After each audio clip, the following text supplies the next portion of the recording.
Então eu preciso ter cuidado com relação às coisas que eu apoio, adoto. Eu preciso ter os olhos fixados naquilo que pode impedir a pregação da palavra de Deus.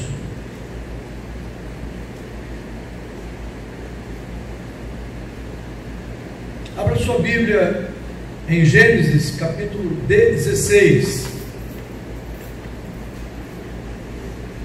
No sermão passado, vimos a questão de que Abraão levantou com Deus a respeito de desejar, de querer, necessitar um herdeiro. Ele coloca isso para Deus. E nas leituras do capítulo 15, de 1 a 6, que fizemos domingo passado, e agora no capítulo 16, 1 a 3, fizemos várias reflexões, e está no YouTube. E aí eu vou dar agora uma de acesse o meu canal, Alexandre Pascoal Aló, dá um like ou dislike e se inscreva no meu canal. Por conta de eu não ter 10 mil inscritos, hoje eu não posso fazer o canal, não posso fazer transmissão ao vivo, mas chegarei em casa e vou subir na plataforma esse sermão. Você que está aqui, e vamos então colocar, não vou poder editar tanto quanto gosto, mas para que os irmãos em casa possam ter acesso a isso. Então, no sermão passado, nós expusemos de maneira ampla para chegar no capítulo 16. Então você acesse o sermão e compartilhe o sermão com seus amigos, porque acredito que vai fazer bem a alguém. E Deus ouviu a oração. Deus se corresponde com as inquietudes de Abraão. E eu quero dizer para você que Deus escuta a sua voz, ainda que você não diga nada e nem queira que Ele saiba. Porque a Bíblia diz que antes que haja palavra na nossa boca, tu sabes. Contudo, Abraão e Sara eram idosos. Ela aí com seus 80 anos, ela olharia para a Djanira e falaria: você é uma menina, diante de uma pessoa de 80, quase 90 anos.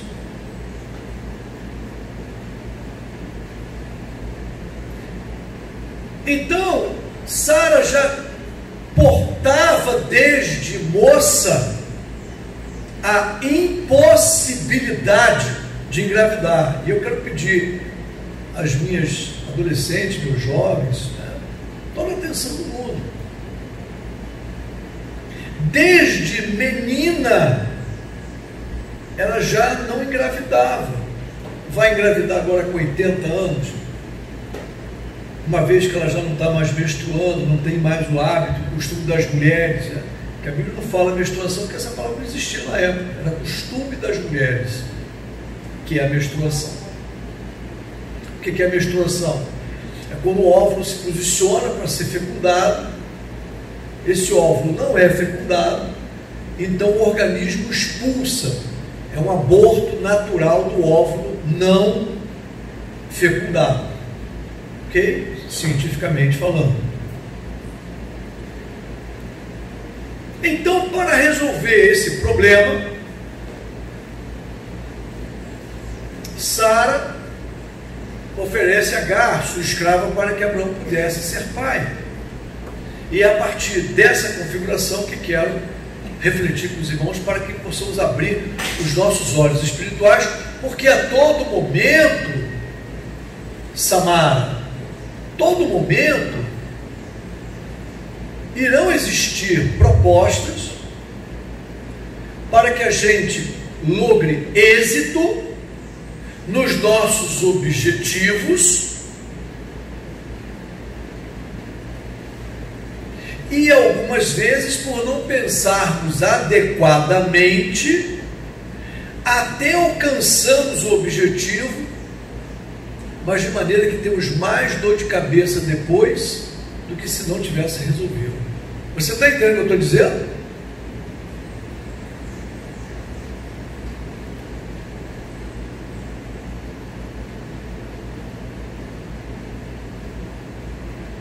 Vamos ler o texto. Ora, Sarai, e eu tenho explicado isso, tenho chamado de Sara, mas ela só vai ser Sara depois, quando ela conceber. Estou chamando-a de Sara para facilitar o entendimento. Ó, o som para mim está ótimo aqui, viu? Está excelente. A chamo de Sara por uma questão de identidade, mas ela ainda se chama Sarai, e ele se chama Abrão, mas continuarei chamando de Sara e Abraão por uma questão de identidade, identidade global. Então eu vou ler como me proponho. Ora, Sara, mulher de Abraão, não lhe dava filhos, mas tinha uma serva egípcia, cujo nome era Agar. Disse, pois, Sara a Abraão: o Senhor me tem impedido de ter filhos. Toma a minha serva, porventura eu, Sara, terei filhos dela. E ouviu Abraão a voz de Sara. Assim, Sara, mulher de Abraão, tomou Agar, egípcia, sua serva, e a deu por mulher a Abraão, seu marido, e depois de ter a Abraão habitado 10 anos na terra de Canaã. Ok? Então, ele está ali naquela terra durante 10 anos, isso acontece nesse período que foi colocado aqui. A decisão de introduzir Agar para dentro da tenda, para dentro do habitat do casal, foi a partir de um diálogo entre marido e mulher, mas sem buscar o quê? Orientação de Deus. Então, Andressa, então, Suzane, quando nós dialogamos entre nós sem consultar a Deus, a tendência de esse negócio não dar certo é grande.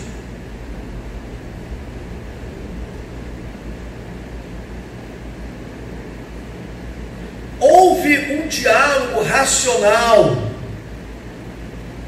um diálogo humano, lógico, entre Abraão e Sara. Eu pergunto, quantas famílias têm tomado decisões a partir dos diálogos humanos?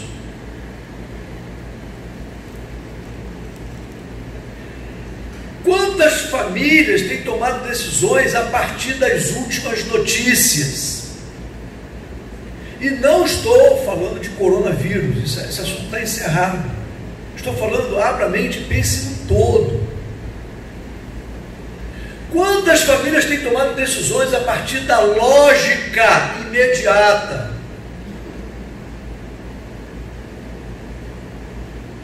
Quantas famílias têm tomado decisões a partir das circunstâncias? Quantas famílias têm tomado decisões a partir das necessidades verdadeiras e urgentes?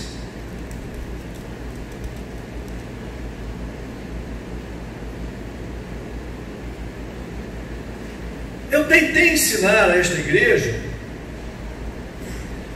em alguns cultos de oração,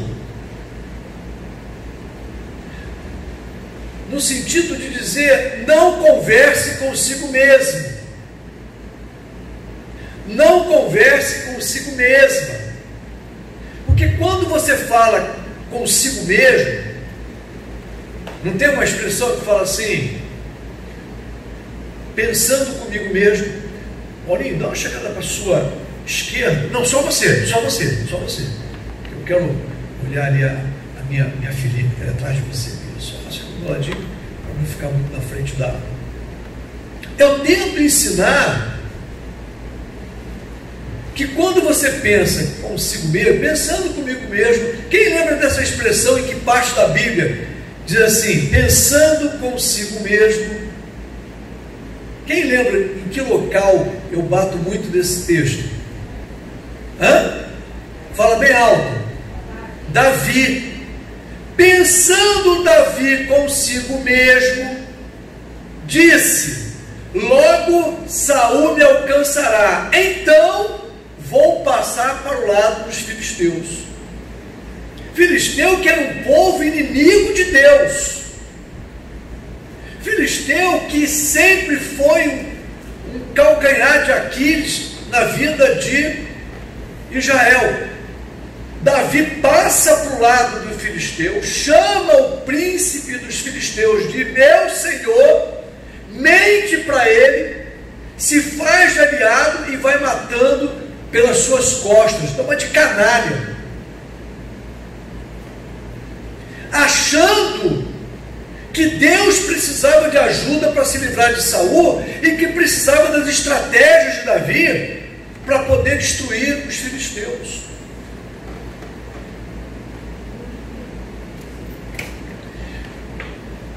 Abraão e Sara fizeram assim, pensando conosco mesmo, a partir do que aconteceu, a partir disso, a partir daquilo,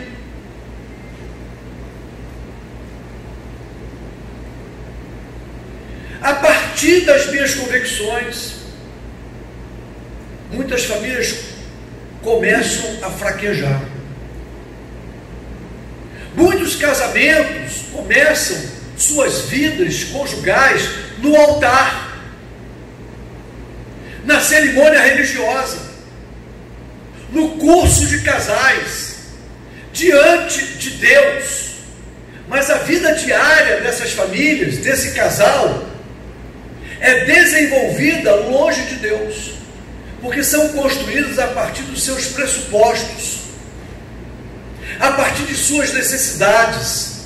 E a vida conjugal é ditada pela lógica, pelo raciocínio, pela letra, pelo que eu aprendi na faculdade, pelo que eu aprendi no curso de administração, pelo que eu aprendi na contabilidade, pelo que eu aprendi na psicologia, por aquilo que eu aprendi na sociologia, por aquilo que eu aprendi na história, por aquilo que eu aprendi nos livros. Logo, minha casa, minha família, ela é regida pelas coisas que eu entendo que é melhor para mim.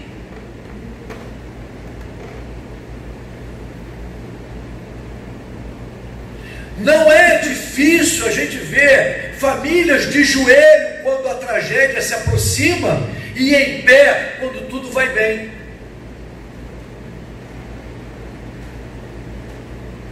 Abraão tinha uma necessidade. Qual era a necessidade de Abraão? Ter filhos. Qual era a dificuldade de Abraão? Minha mulher, desde nova, ela não tem filhos. Qual é a promessa de Deus para Abraão? Não perca de foco o que está acontecendo. Qual é a promessa de Deus para Abraão? Você terá filho das suas entranhas. Qual é o diálogo lógico entre Abraão e Sara? Sara, meu velho, meu amigo, meu tempo passou. E digo mais, Sara não era uma velha descartável, não era uma senhora não atraente, porque lá no capítulo 22, o rei Abimeleque quer Sara como sua esposa. Ela era uma mulher bonita, viçosa e atraente.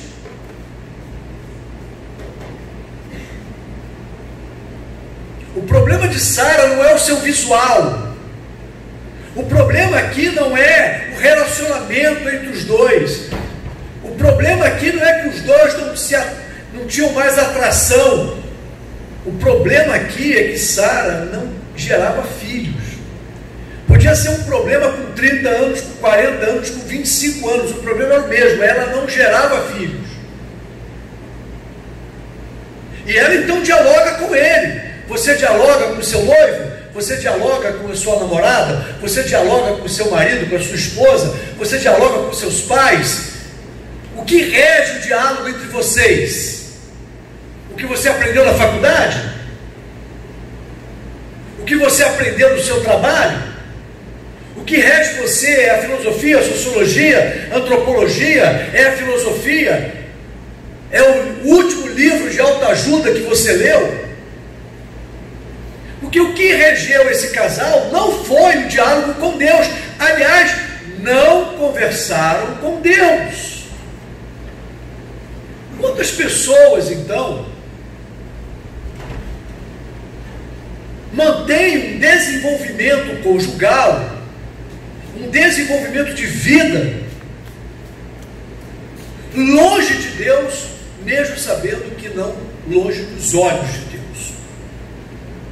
Quantas pessoas deixaram de crer por causa de um pedido não atendido? Deus não existe, eu já pedi, já me prostrei, já me ajoelhei e Ele não atendeu, que é o caso de quem não viu, pode assistir a Cabana. Um Deus mau, que deixa maldade no mundo, o homem que faz e Deus é que paga o pato. Deus providencia tudo para que tenhamos uma vida abundante, mas nós optamos pelo mal. Deus dá inteligência ao homem de criar um avião para a gente poder se deslocar com mais rapidez. O cara pega o avião e coloca para jogar uma bomba atômica em Hiroshima e Nagasaki.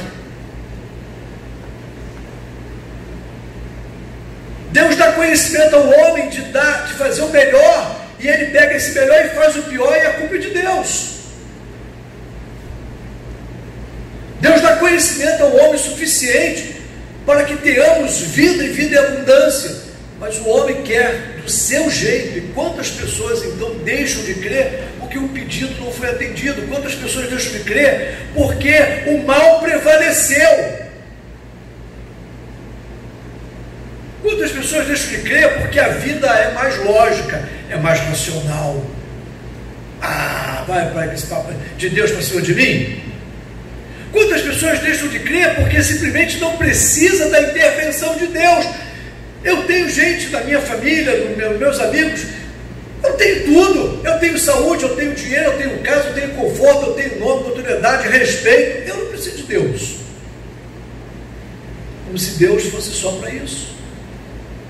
Quantas pessoas deixam de crer porque a igreja não deu a resposta que eu queria, e que necessitava, e que precisava? Então, porque a igreja, porque ele, porque ela não me deu a resposta que eu queria, logo eu vou ser duro de coração e vou agora ser do meu jeito.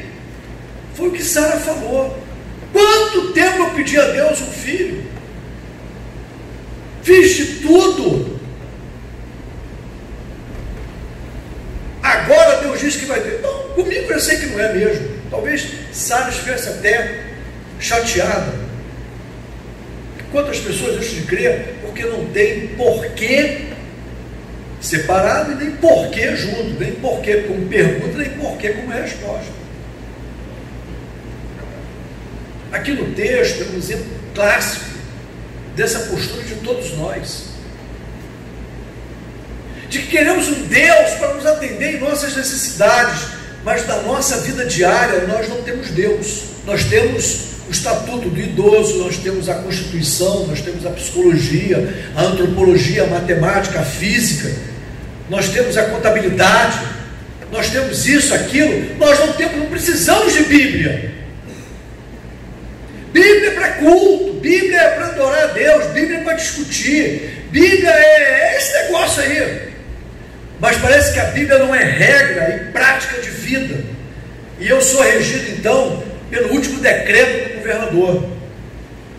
Eu sou regido pela última notícia do noticiário televisivo. Eu sou regido por aquilo que todo mundo está dizendo e falando.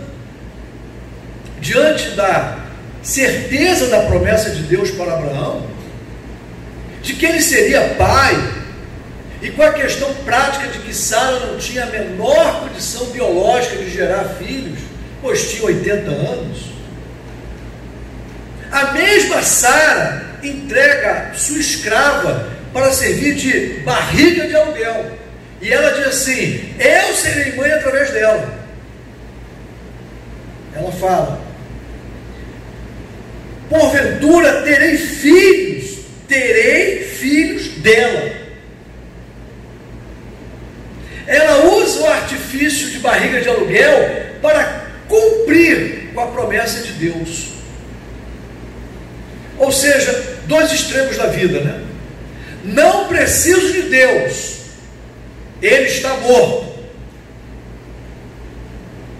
que é a grande tentativa da filosofia, da antropologia, da arqueologia e de todos esses estudos, é dizer: Deus não existe. E quando admite que existe, não é bem assim como estão dizendo. Aliás, Deus é o ópio do povo.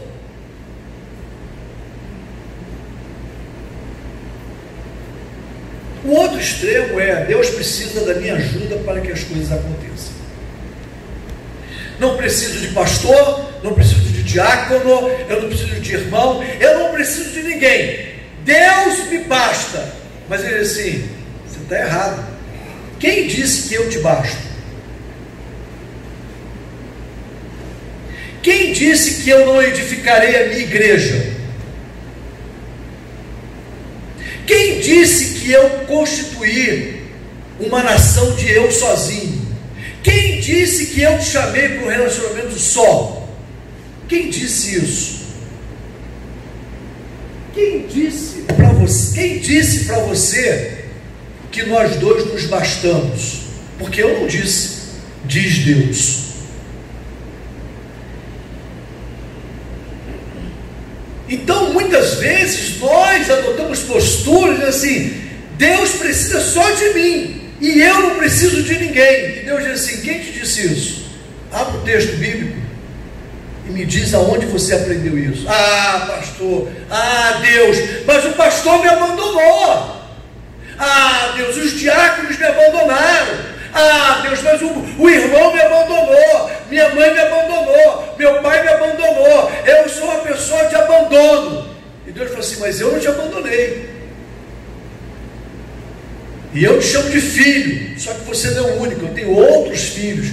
Ah, não, dá a minha vida eterna e deixa eu viver. É, filho pródigo? É isso mesmo, filho pródigo? Filho gastador?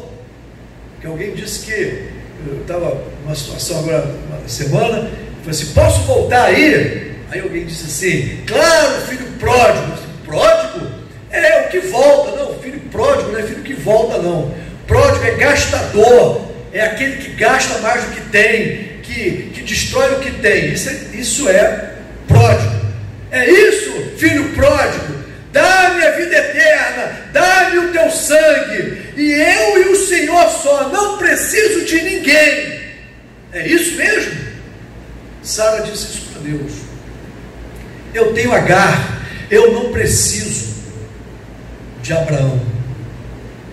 Eu dou Agar, eu dou meu jeito, eu me viro sozinha, eu não preciso. Eu não preciso chamar as mulheres e dizer assim: mulheres, vamos orar juntas. Vamos orar porque Deus falou que Abraão terá um filho, só pode ser de mim, mas eu já tenho 80 anos. Vamos orar. Sara não teve a capacidade de chamar alguém para dizer: vamos orar comigo. me ajude nessa intervenção. Onde tem um chá aí? Alguém conhece um chá da mata aí que possa fazer com que eu tenha condições? Vamos orar, porque eu vou ser mãe. Não, Sara não fez isso. Certamente o casal entendeu que as circunstâncias em que se encontravam eram totalmente desfavoráveis, portanto, impossível até para Deus. Por isso, ou seja, por causa daquelas evidências e situações reais, então, lógico, só seria possível se houvesse outra mulher. E esse tem sido o problema da igreja. A gente faz cálculo, a gente estaciona, e enquanto a gente se fixar nas circunstâncias, Deus não vai fazer o milagre. Eu trouxe no último sermão, e vou retorná-lo, a questão de Pedro. Quando Jesus manda, olha, vão para o outro lado, pega o barco e vai para o outro lado, que eu disperso a multidão. Eu disperso a multidão, deixa comigo. E lá no meio da noite, lá, o que aconteceu? A embarcação foi tomada de ímpeto por vento, chuva, mar revolto, e eles estavam ali achando que iam tombar. E eis que de repente eles veem um vulto sobre as águas e começaram a achar que era um fantasma. E Jesus se apresenta: não sou eu, calma, que sou eu. E aí Pedro: não, peraí, se é o Senhor, deixa aí onde você está. E Jesus fala assim: vem, venha apesar da tempestade, venha apesar do mar revolto, venha apesar de ser água, vem caminhar comigo sobre as águas. E para seu governo, Pedro foi. E diz o texto que apesar das ondas, apesar do vento, apesar das águas, ele andou. Ele creu, ele reconheceu: é Jesus. Jesus tem poder, ele é o Filho de Deus, eu vou até ele. Mas acontece que as águas e o vento e o mover das águas, as mesmas águas, está quase afundando o barco, está quase tombando o barco. Não me peça para explicar como é que eles estavam andando, não sei, mas eu estou tentando montar um cenário. Essas mesmas coisas fez com que Pedro fizesse assim: entre o poder de Deus, entre a autoridade de Deus, entre o milagre e a realidade, eu vou me concentrar na realidade. Ele começou a afundar.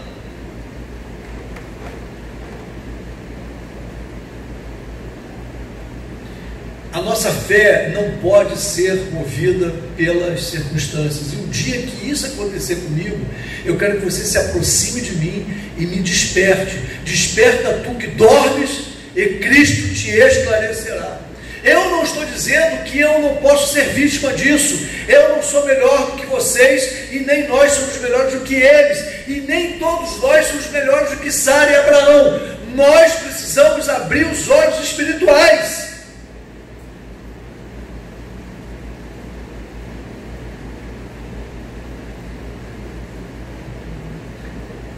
Olha, só vai ser possível se for com outra mulher. Eureka! Descobri! Como não havia pensado nisso antes, Abraão? Que alternativa sensacional! E foi uma atitude bem intencionada. Foi uma atitude interessante, lógica. A atitude era racional, consensual do casal. Agar não tinha opção não, era escrava. Isso não era imoral, não era ilegal, não era contra a lei. Qual era a opção de Agar? Se não ser usada pelas ideias do seu senhor, de ser usada para cooperar com a promessa de Deus ao casal. Não é assim no nosso dia a dia? Não é assim que nós agimos e interagimos com a vida? Ao longo da história bíblica, muitas ações foram tomadas e realizadas em nome de Deus. Muitas histórias foram construídas de enredo, de perseguição, calúnia e pecado em nome de cooperar com a obra de Deus.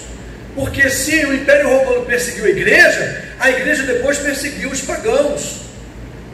E se essa igreja perseguiu os protestantes perseguiram os católicos. E se nós perseguimos os pentecostais nos perseguiram. E muitas vezes, dentro dos nossos arraiais, em nome de defesa do bom-estar da igreja, em nome do zelo da casa de Deus, em nome do zelo de não sei o que, nós magoamos pessoas. Não tem sido assim? Você conhece histórias assim? Perceba que essa ação de tomar Agar e a conduzir ao leito de Abraão é uma atitude que encontra aplausos da esposa, aplausos da comunidade, aplausos de Abraão, aplausos de todos, menos o aplauso de Deus. Quais atitudes as famílias estão praticando que, embora recebam apoio e aplausos da sociedade, não recebe louvor, não recebe aprovação de Deus? Você pode pensar nisso a partir da sua vida. Ah, mas a minha nora, ah, mas o meu sogro, ah, mas a minha sogra, ah, mas o meu filho, ah, você não conhece o meu pai, ah, você não conhece o meu vizinho, ah, e eu estou nessa, hein? Não pensa que eu não estou falando de mim não, hein? Ah, mas o senhor não sabe da minha situação. Ah, não, eu acho que você não sabe Bíblia. Eu esqueço a Bíblia. E Abraão esqueceu de Deus. Não foi assim na Marquês de Sapucaí? Aplausos, alegria, aprovação, pensei no louvor de Deus. Não foi assim no último desfile da Escola de Samba da Mangueira, exaltando Jesus de maneira totalmente equivocada e até em nível de escarnecedor? Não foi assim que muitos da igreja se levantaram para apoiar? Não foi isso que adornou a entrevista do Drauzio Varela, que exigiu perdão e acolhimento sem arrependimento? Um apelo sensacionalista, sem confissão, sem mudança de vida. E de dentro da igreja, pessoas se levantando, dizendo que estávamos errados em cobrar perdão sem arrependimento. E até pessoas levantaram textos dizendo assim: pois é, Jesus da cruz e o homem da cruz. E o homem da cruz diz: Senhor, me dá um abraço. E aí diz lá o autor, de dentro da igreja cristã, evangélica, protestante, para ficar bem entendido: ah, não posso te abraçar não, você é pecador demais. Ah, não posso te abraçar, porque você não é só assassino, você também é estuprador, é corrupto, é pecado demais, não posso te abraçar. Achando que a crítica que foi apresentada pelo doutor Drauzio Varela foi uma crítica porque estava dizendo que a sociedade tem que passar a mão no pobre coitado do assassino, sem arrependimento. Quando nos Estados Unidos um homem entrou na casa e matou a sangue frio um pastor, e aquele homem foi condenado à morte, porque naquele estado tem pena de morte, que eu sou contrário à pena de morte, e ali tinha a pena de morte como sendo castigo final, punição final. Colocaram aquela esposa de pastor contra a parede. E aí Dona Maria? E aí Rita de Cássia? E aí Renata Almeida? E aí Simone Mouta? Você não perdoa o assassino do seu marido? E ela perguntou: ele se arrependeu? Não existe perdão sem arrependimento. Eu estou pronta para perdoar. O perdão faz parte da minha essência, mas mediante arrependimento. E quando nós falamos isso, eu fui massacrado por gente dentro da Bíblia, achando que abraço é incondicional, perdão é incondicional, que nós temos que passar, que realmente eles são vítimas da sociedade. Nós somos os algozes e os assassinos são pobres coitados. Sabe quem está dizendo isso, irmãos? A igreja, que abandonou a Bíblia e abraçou a sociologia, abandonou a Bíblia e abraçou um monte de outras coisas. Agora, mediante o outro ladrão, vê se Jesus tem uma palavra para o outro ladrão que escarneceu dele. Vê se Jesus tem uma palavra para o ladrão que continuava necessitando. Tu és o Cristo, salva nós, e a ti mesmo e a nós, e deixa voltar para a sociedade para voltar a roubar, matar e destruir. Mas o outro se arrependeu. Se você é louco, você não teme a Deus, aí olha a postura que se exige de alguém que quer abraço e acolhimento. Nós merecemos o castigo porque nós fizemos por merecer. Isso é arrependimento, é reconhecimento, é arrependimento. Agora ele é inocente, ele não merece isso. Aquele ladrão fez distinção entre o bem e o mal, entre o correto e o incorreto, entre o justo e o injusto, e disse: justo, me sentirei aliviado do meu pecado, do meu crime. Ah, se eu pudesse mudar isso, só se lembre de mim quando entrar no paraíso. Pelo teu arrependimento, pela tua confissão, hoje estarás comigo no paraíso. Aleluia.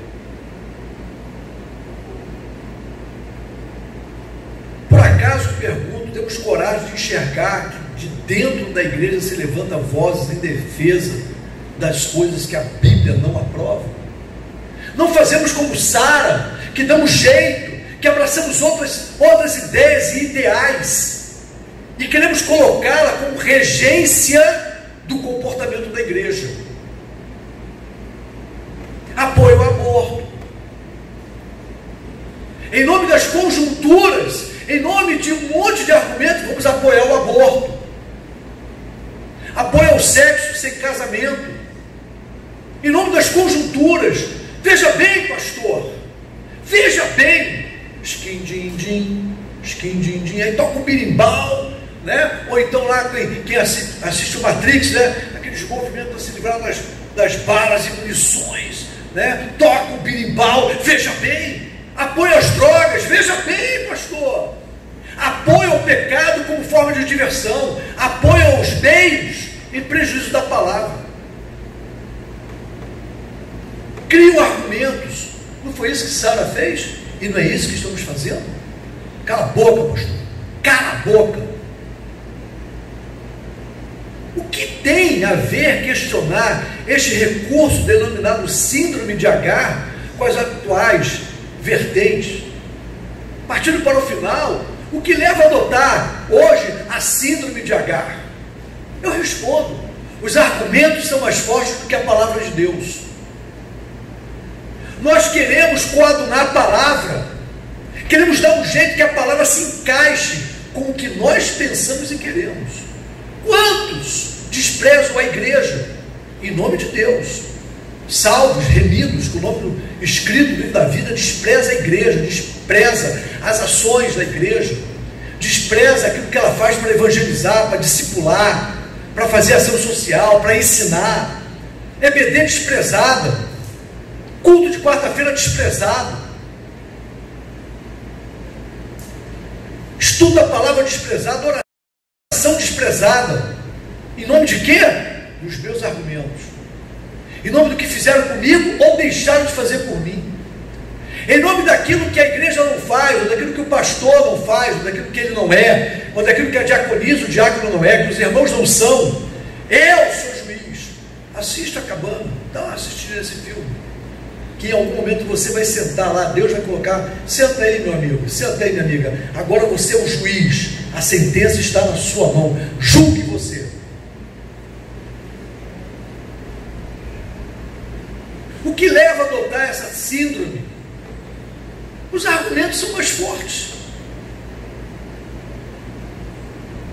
O que impulsiona a mim e a você a adotarmos a síndrome de Agar? O que te leva a administrar a sua vida no entorno das coisas que você pensa ser mais importante que as coisas da igreja? Porque ele diz: eu edificarei a minha igreja, eu coloquei você enxertado na videira, eu te chamei de filho, eu te chamo de povo, eu te chamo de meu rebanho, eu te chamei para a congregação dos justos. Não existe igreja sozinha em casa, não existe igreja sem pastor, não existe igreja sem diaconia, não existe igreja sem irmão, não existe igreja do eu sozinho, eu faço o que quero, a hora que quero, do jeito que eu quero. Não existe. O que existe é o que vocês decidirem entre vocês. Eu aprovo aqui no céu, e quem se voltar contra isso, se volta contra mim, diz o Senhor. Isso você não quer ler, isso você não quer adotar. O que te motiva a viver como você vive e fazer o que você faz? A minha ética, a minha moral. E aí vamos pegar, aí pega. Pensa que eu não conheço as respostas? Pensa que ninguém nunca botou o dedo na minha cara com a Bíblia aberta? Aliás, Satanás tentou Jesus com a Bíblia aberta. Minha sugestão a partir do texto, para finalizar: sim, coloque suas questões diante de Deus. Vou fazer um aviso: você não precisa crer, Ele te ouve mesmo se você não crer. Trave um diálogo com Deus com sinceridade. Saiba que não vamos conseguir omitir de Deus a verdade. Então não chega lá com palavrinha, com verbo conjugado, e eu vou esconder de Deus que eu quero é matar, eu quero é esganar. Não adianta. Chega a Deus, de boa, eu quero é matar o meu marido, eu estou com tanto ódio dele, tanta raiva dele, tanta raiva da minha sogra, do meu sogro, sabe por quê? Coloca a sua raiva para Deus, coloca a sua decepção. Quer saber, Deus? Eu estou decepcionado com esse pastor, eu estou decepcionado com essa diaconisa, eu estou decepcionado com esse diácono, eu estou decepcionado com essa igreja. Aliás, Deus, eu estou decepcionado com todo mundo. Fala, porque se teu coração fala para Ele, desabafa com Deus, fala tudo. Fala assim: Deus, quer saber? Eu sou um homem rico, um homem poderoso, eu vou deixar minha herança para o filho de Ebenezer? Ebenezer não era... É um nome assim, Ebenezer, Eliezer, acho que ele era. Hein? Porque Abraão tinha um Eliezer, isso mesmo. Eu vou deixar a minha herança para filho de Eliezer? Eu não vou ter filho, não, Deus. Talvez ele tenha falado um pouquinho mais de respeito. Deus, Senhor. Mas ele falou, ele abriu o coração. E talvez Deus tenha dito assim: Abraão, você está todo ajeitadinho para mim, mas eu sei que se você pudesse, você pulava nas tavancas. Trave um diálogo com Deus com sinceridade. Deus não vai dar alternativa que contraria a sua palavra. Deus não vai permitir que você peque. Deus não vai dar pecado como alternativa. Seu problema não pode ser instrumento de produzir pecado. Qual é o teu mecanismo de defesa? A ausência da igreja? Desprezo? Insignificância? O seu instrumento é distância?